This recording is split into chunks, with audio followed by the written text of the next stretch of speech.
In the sprawling and lively Kibera slum, there lived a man named Monyui.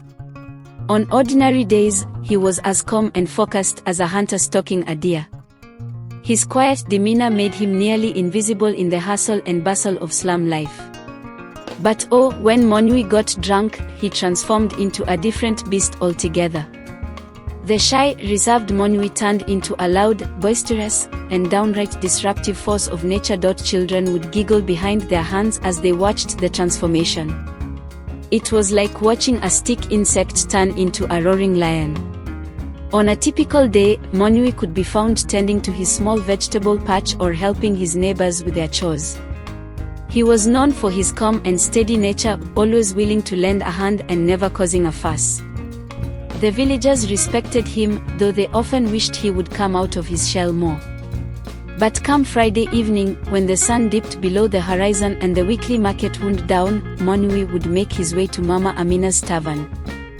The small, cozy establishment was the heart of the slum's social scene, where stories were shared, laughter echoed, and the local brew flowed freely. Monyui would start the evening quietly enough, sipping his drink in the corner, nodding politely to those who greeted him. But as the night wore on and the drinks kept coming, a transformation would begin. It started with a twinkle in his eye, a slight loosening of his posture. Then the volume of his voice would rise, and the laughter that once escaped in polite chuckles turned into booming guffaws. By midnight, Monyui would be a completely different man. He would be out in the center of the tavern, regaling the crowd with exaggerated tales of his day, mimicking the village elders, and even attempting to dance. His limbs flailed in every direction, and his feet moved with a rhythm only he could hear.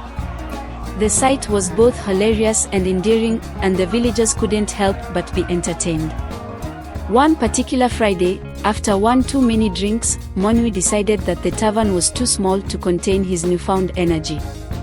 He burst out into the night, his loud voice piercing the quiet slum. He greeted the houses as if they were old friends, sang love songs to the goats, and tried to engage the chickens in deep philosophical discussions. As he staggered down the main road, his path lit by the flickering streetlights, Monyui felt invincible. His antics drew a small crowd of amused onlookers who followed at a safe distance, eager to see what their favorite drunkard would do next.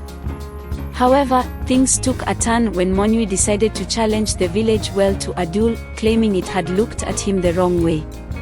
As he made his way to the village road, wobbling like a newborn calf, a car approached, its headlights piercing the darkness.